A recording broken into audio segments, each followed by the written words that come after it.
বন্ধুরা, আপনারা তো জীবনে অনেক মাছ দেখেছেন, কিন্তু জানেন কি পৃথিবীতে মোট 35,000 রকমেরও বেশি প্রায় মাছ রয়েছে। এর মধ্যে বেশিরভাগ মাছ সাধারণ হলেও কিছু পৃথিবীতে এমন মাছ আছে যেগুলো সত্যি অদ্ভুত লেভেলের, অস্বাভাবিক, অদ্ভুত। জানেন, কিছু মাছ এমন আছে যারা অদ্ভুত, যারা মাটিতেও, কাদা মাটিতেও তাদের নিজের জীবন কাটিয়ে দেয়, এবং কিছু মাছ আছে বালির ভিতরে থেকেও তারা জীবনযাপন করতে পারে। দেখুন, কিছু মাছ উঠতেও পারে এবং কিছু মাছ তো গাছেও উঠতে পারে। আজকে আপনাদেরকে দেখাতে চলেছি পৃথিবীর সব থেকে অদ্ভুত এবং অসাধারণ কিছু মাছ, যা দেখে আপনিও সত্যি অবাক হয়ে যাবেন। তাই বন্ধুরা, কিছু মিস না করতে চাইলে শেষ পর্যন্ত দেখুন, এবং শেষের মাছটি দেখলে তো আপনি অবাক হতে বাধ্য হবেন। ভিডিওটি না টেনে শেষ পর্যন্ত দেখতে থাকুন। Number 4, flaming perch fish. বন্ধুরা, মাটিতে ঘেঁষে ঘেঁষে এই যে যাচ্ছে, এটি কোনো সাপ নয়, এটি হচ্ছে একটি মাছ। আর এইটি হচ্ছে এর একটি বিশেষত্ব, ডাঙাতেও চলাফেরা করতে পারে, এটা এদের বিশেষত্ব। শুকনো মাটির পাশাপাশি এরা গাছেও উঠতে পারে, আর এটাই কারণ হচ্ছে এদের কাঁটা, এই কাঁটাটা দিয়ে ঘষে ঘষে এরা উঠে যেতে পারে।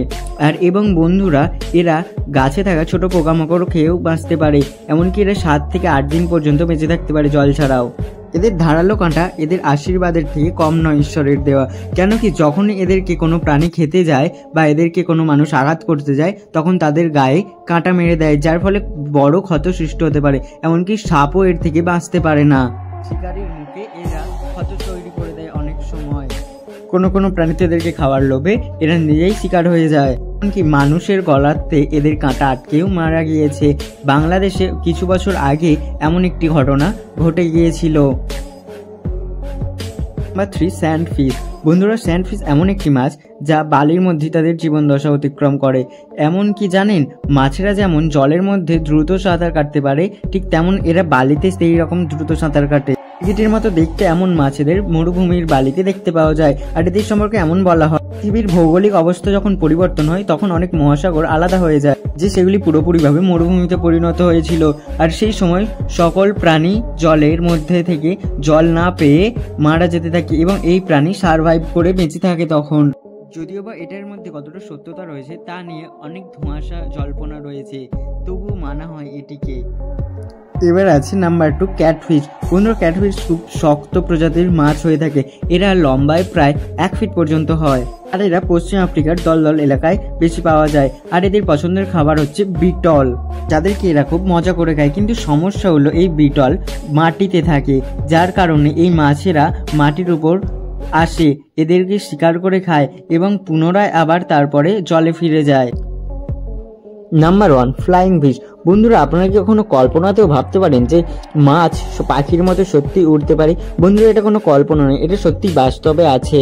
চলুন বন্ধুরা, আজকে সেই মাছটির সাথে পরিচয় করে নিই এই ভিডিওতে আমার সাথে। বন্ধুরা, এখন তো আপনারা সকলেই দেখেছেন জল থেকে লাফ মেরে শিকার ধরে মাছের জলে ঝাঁপ দেওয়া, কিন্তু আজকে দেখাবো উড়ে বেড়ানো মাছের সম্পর্কে। এদের নাম কি জানেন? চলুন জেনে। মাছের প্রজাতির নাম মোবিউলা, আর এরা ফ্লাইং মোবিউলা নামেও পরিচিত বা ফ্লাইং রিগ নামেও পরিচিত। বিশ্বজুড়ে এই মোবিউলা মাছের প্রায় 40টি প্রজাতি রয়েছে। এদের প্রত্যেকের আকার প্রায় 7 থেকে 12 ইঞ্চি পর্যন্ত হয়। এদেরকে আমেরিকা, আটলান্টিক, প্রশান্ত মহাসাগর এবং ভারত মহাসাগরেও দেখতে পাওয়া যায়। এরা সাধারণত জলেই থাকে, কিন্তু কিছু কিছু সময় এরা দল বেঁধে উঠতে থাকে, এবং কিছুটা সময় পরে এরা আবার পুনরায় জলে যায়। বিজ্ঞানীরা দেখেছেন এদেরকে জলের উপরিভাগ থেকে 200 মিটার পর্যন্ত গভীরে সমুদ্রে দেখা যায়। কিছু তথ্য অনুযায়ী এরা প্রায় 74 কিলোমিটার প্রতি ঘন্টায় উঠতে পারে। আর এদের ওড়ায় এদের পাখা খুব কার্যকরী হয়। এরা প্রায় 1 সেকেন্ডে 74 বার এদের পাখা নাড়াতে পারে। আপনারা জানলে অবাক হবেন যে এই মাছ ক্যারিবিয়ান দেশ বার্মাডোরের জাতীয় ফিশ, ফ্লাইং ফিশ। এটি Barbados the land of flying fish নামে পরিচিত। ফ্লাইং ফিশ প্রায় একবারে 250 মিটার পর্যন্ত উঠতে পারে।